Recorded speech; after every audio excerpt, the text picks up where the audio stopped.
नमस्कार। तनाव आज की दुनिया में एक बृहद रूप लेके उभर रहा है।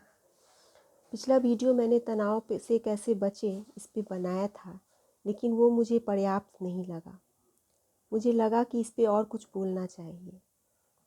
पिछले दिनों मैंने इस पे बात की थी, जिसमें मैंने कहा था कि जो हम वर्तमान में नहीं रहते वही समस्या है तनाव का सबसे बड़ा। हम या तो पीछे की बात सोचते हैं या फिर हम आगे की बात सोचते हैं। तो ऐसा नहीं है कि लोग वर्तमान में रहना नहीं चाहते। लोग चाहते हैं कि हम वर्तमान में ही रहें, लेकिन पीछे की अतीत की जो यादें हैं वो पीछा नहीं छोड़ती। तो पहले तो इसकी जड़ में जाना पड़ेगा कि ऐसी समस्या क्यों उभर रही है, जो हम पीछे की बातें मुझे ज़्यादा सता रही है या फिर भविष्य की चिंता हो रही है।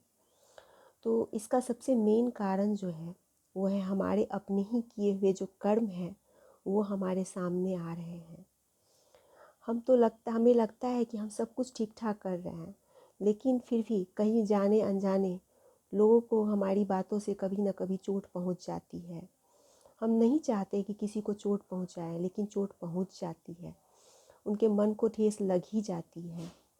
या फिर एक जो समस्या, जो भविष्य की चिंता है, जो हर चीज़ में अनिश्चितता, जो रिश्तों में हो, चाहे फिर वो आर्थिक रूप से हो, चाहे जो कंपटीशन पढ़ाई लिखाई में है, सब जगह एक अनिश्चितता का दौर बना हुआ है कि पता नहीं क्या होगा, पता नहीं कल क्या होगा। तो एक भविष्य का डर और एक पीछे का अतीत का चिंता, अतीत की यादें। तो हम वर्तमान में कैसे रहें? अब मान लेते हैं कि ये हम सिर्फ अब पीछे की बात अगर सोचें कि हमें किसी ने चोट पहुंचाया या हमने किसी को चोट पहुंचाया, तो वही बातें तो हमारे मन को परेशान अधिकतर करती है। तो इसका एक सबसे अच्छा उपाय है कि क्षमा मांग लेना। लेकिन हम क्षमा किससे मांगे? अगर जिस व्यक्ति से को चोट पहुंचा हुआ है या जिनसे मेरी अनबन है, उनको सामने तो हम जाके क्षमा मांगेंगे तो हमारा तो ईगो भी है और सेल्फ रिस्पेक्ट भी है, और पता नहीं सामने वाला उसका क्या रिस्पॉन्ड लेगा। तो सबसे अच्छा उपाय है कि डेली रात को सोते वक्त हम भगवान को पहले धन्यवाद दें कि आज का दिन तो बहुत अच्छा गया, चाहे कैसा भी गया हो, लेकिन भगवान को धन्यवाद दें। और हम जितने भी पीछे जो भी हमारे साथ, जो भी हमारे रिश्तेदार हैं, जो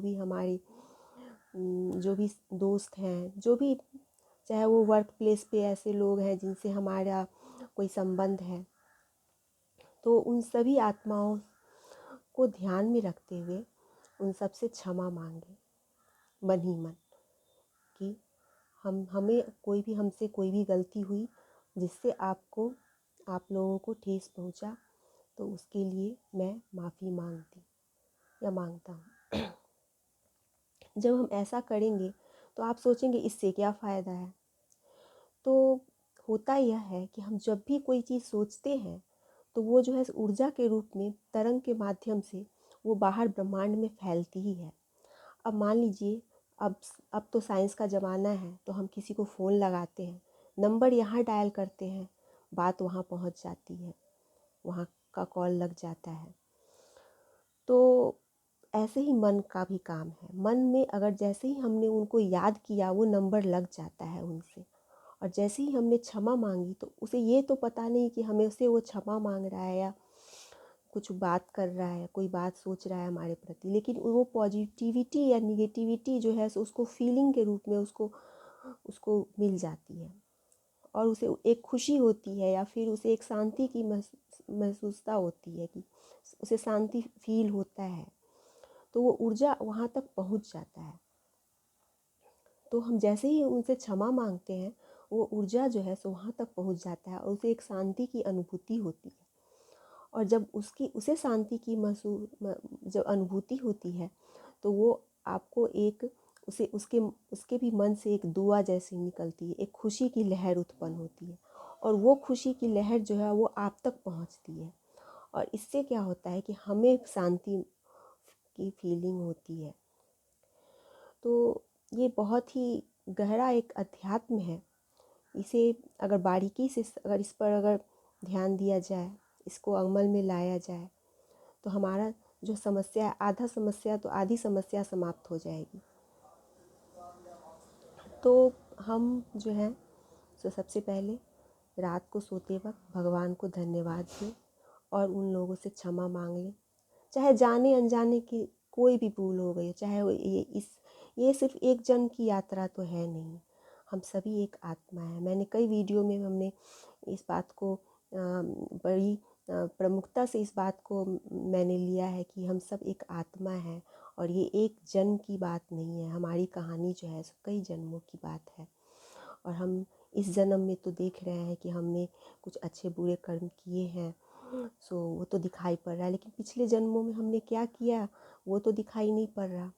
तो उन सब बातों को ध्यान में रखते हुए, जाने अनजाने जिन्हें भी हमसे जो नुकसान पहुंचा है, जो ठेस पहुंची है, तो उसके लिए क्षमा। तो ये सबसे अच्छा विधि है जिससे हम इस समस्या से उभर सकते हैं, तनाव से ऊपर उठ सकते हैं।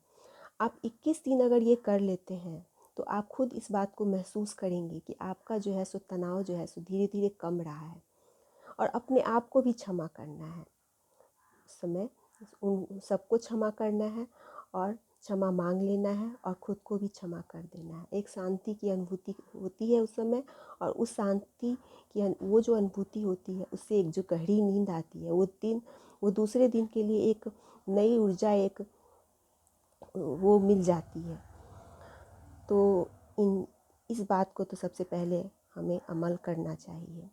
दूसरी बात, हमारा खान पान जो है सो हमारे तनाव का सबसे मुख्य वजह है। तो हम खान पान पर ध्यान रखें कि हम ऐसा क्या खाते हैं। अगर आप नॉनवेज खाते हैं तो इस पर थोड़ा ध्यान दें। ये जो हमारे शरीर के लिए सही नहीं है। ये हमारे पेट में वो बहुत समय तक वो पड़ा रहता है और वो सड़ता रहता है, वो पचने में बहुत समय लगाता है। तो एक तरह से तो इस विधि से भी आपके शरीर के लिए वो नुकसानदायक है। और दूसरा, चूँकि आप एक धर्म की रीति से देखें तो एक हिंसा जो है सो किसी भी तरह से वो सही नहीं है। किसी जीव को मार के खाना ये भी सही नहीं है। तो अगर आपने नॉनवेज का त्याग कर दिया है तो ये तनाव से आप इससे भी आप बच सकते हैं। अगर आप तनाव नहीं चाहते, अब सोचेंगे कि बहुत लोग नॉनवेज खाते हैं उन्हें तो तनाव नहीं होता। तो ऐसा है कि सभी कर्म का फल तुरंत नहीं मिलता। अगर आप एक आम का पेड़ लगाएं तो उसका फल जो है सो 5 साल के बाद मिलेगा। वही सब्जी का पौधा लगाए तो वो कुछ ही महीनों में वो फल दे देता है। तो हर कर्म का फल तुरंत नहीं मिलता, वो देर सवेर मिलता है। और क्या पता वो अपनी समस्या को छुपा रहे हैं। वो ऐसे भी कोई अपनी समस्या तो लोग दूसरे से बात करते नहीं हैं, उन्हें तो छुपाना भी चाहिए। कोई फ़ायदा नहीं दूसरों से बात करने। तो जो आपको दिख रहा है कि वो लोग खुश हैं, वो नॉनवेज खाते हैं तो उन्हें तनाव नहीं है, ये एक भ्रांति है। इसे जितनी जल्दी मिटा दे उतना सही है। अगर आप समझदार हैं और तनाव से बचना चाहते हैं तो इस तरह का भोजन जो है सो आपको परित्याग कर देना चाहिए। तो ये 2 बातें जो हैं, एक तो क्षमा प्रार्थना, एक भोजन की शुद्धि, ये 2 चीज़ों को, और ईश्वर का ध्यान। ईश्वर जो है वो हमेशा हमारे साथ होते हैं। वो हम सबके पिता हैं और हम सब का उन्हें ख्याल होता है। वो नहीं चाहते कि हम सब तनाव में रहें। तो जैसे ही हम उनको याद करते हैं, वो आनंद के सागर हैं, वो शांति के सागर हैं। जैसे ही हम उनको याद करते हैं ऑटोमेटिक उनसे एक आनंद की अनुभूति होती है, शांति की अनुभूति होती है, और आपका मन जो है सो वैसे भी उससे प्रसन्न होने लगता है। तो आप सबसे मैंने इतनी सारी बातें की, आप लोगों ने ध्यान से इन सब बातों को सुना, इसके लिए धन्यवाद। फिर अगली वीडियो में कुछ और बातें करेंगे। तब तक के लिए नमस्कार।